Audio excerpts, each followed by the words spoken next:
ये कहानी है काली हवेली की, जिसका रहस्य आज भी उस हवेली में जिंदा है।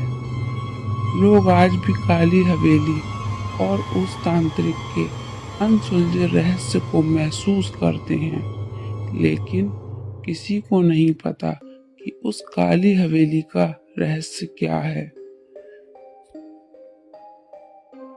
और लोगों के दिलों में उस काली हवेली की दहशत भरी हुई है। कुछ समय पहले की बात है। सानिया नाम की एक लड़की अपने भाई के साथ दहशतपुर गांव में आती है। गांव पहुंचते ही उसे रात हो गई और वहां ठहरने के लिए उसे कोई जगह नहीं मिली। वो दोनों एक ऐसी जगह ढूंढ रहे थे जहां वो रात काट सके। अचानक वो एक सुनसान रास्ते की तरफ से गुजरते हैं। वहां इतना सन्नाटा था कि जैसे कोई वहां रहता ही नहीं। उन्होंने उस काली हवेली को देखा। सानिया ने कहा, क्यों ना हम आज रात यहीं रुक जाएं? रात बहुत हो गई है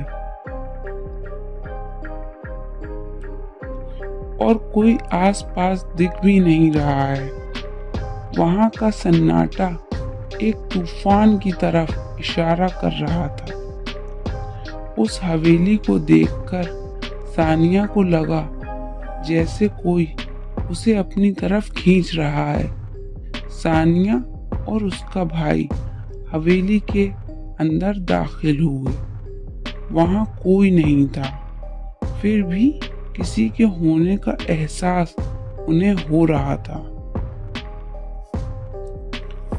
सानिया का भाई बोला, रात बहुत हो गई है, चलो अब सो जाते हैं।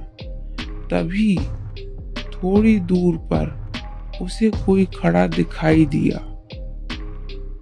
उसने सानिया से कहा कि वहां कोई खड़ा है, मैं देख कर आता हूँ। वो कौन है? उसने आवाज लगाई, कौन है वहां? और कहता हुआ आगे बढ़ा, लेकिन उसे वहां कोई नहीं मिला। इधर सानिया अपने भाई के लिए परेशान हुई। उसका भाई था और उसका कोई भी पता नहीं कि उसका भाई कहाँ गया। वो वापस नहीं आया। सानिया को डर लग रहा था। अब वो अकेली रह गई थी और उसे अपने भाई की फिक्र हो रही थी कि वो कहाँ गया और वापस क्यों नहीं आया। बहुत देर हो चुकी थी, लेकिन उसके भाई का कोई पता नहीं था। फिर सानिया हवेली में अपने भाई को ढूंढने लगी। वो सब तरफ अपने भाई को ढूंढ रही थी।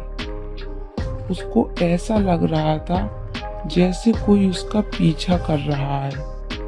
उसने देखा कि कोई औरत एक दरवाजे के पास खड़ी है। सानिया ने कहा, कौन है वहां? वो उसके पीछे खड़ी थी। उसे डर लग रहा था कि वो कहाँ फंस गई और उसके भाई का भी कोई पता नहीं था। अपने भाई को ढूंढते हुए वो एक कमरे में पहुंची। वहां पर उसने एक पुरानी किताब एक मेज पर रखी हुई देखी। वो कमरे के अंदर गई और उस किताब को देखने लगी और उसने वो किताब खोल दी। किताब के खुलते ही बाहर से किसी के चीखने की आवाज आती है। वो किताब वहीं खुली छोड़कर बाहर भागी। पूरी हवेली में किसी के चीखने की आवाजें आ रही थी। ये आवाजें इतनी भयानक थीं कि सानिया बुरी तरह से डर चुकी थी। अचानक उसने देखा कि एक भयानक औरत उसके सामने आकर खड़ी हो गई है। सानिया उस औरत को देखकर डर गई। सानिया ने कहा, कौन हो तुम? उस औरत ने कहा, मैं तांत्रिक की पत्नी हूँ। मेरे पति ने तंत्र मंत्र की सहायता से मेरी आत्मा को उस किताब में कैद कर दिया था। आज तुमने उस किताब को खोलकर मुझे आजाद कर दिया है। जब तक वो किताब खुली रहेगी मैं आजाद रहूंगी। मेरी आत्मा तभी से इस हवेली में कैद है। सानिया बहुत डर गई थी और वो वहां से भागी। उसे अपने भाई का भी पता नहीं चला। अब वो सोचने लगी कि इस हवेली से कैसे निकला जाए। वो उस हवेली के बाहर नहीं आ पा रही थी। अचानक उसे ध्यान आया कि वो औरत कह रही थी कि जब तक वो किताब खुली रहेगी वो आजाद रहेगी। वो वापस कमरे में जाती है और औरत की जो आत्मा थी वो उसका पीछा करती है। वो बहुत मुश्किल से उस कमरे तक पहुंचती है और किताब देखती है। अचानक औरत उसके पास आ जाती है, पर इस बार सानिया ने हिम्मत से काम लिया। वो जल्दी से उस किताब के पास पहुंची और उसे बंद कर दिया। बंद होते ही औरत गायब हो जाती है।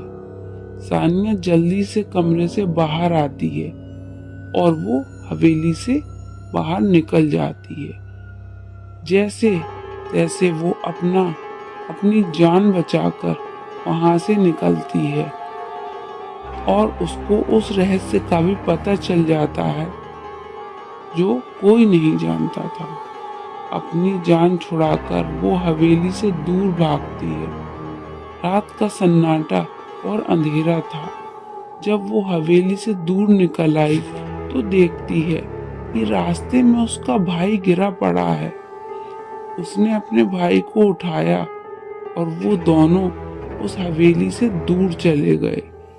लेकिन वो आत्मा आज भी उस हवेली में और उस किताब में कैद है। ये था काली हवेली का रहस्य जो सानिया के सामने खुल गया और वो आत्मा आज भी उस हवेली में कैद है।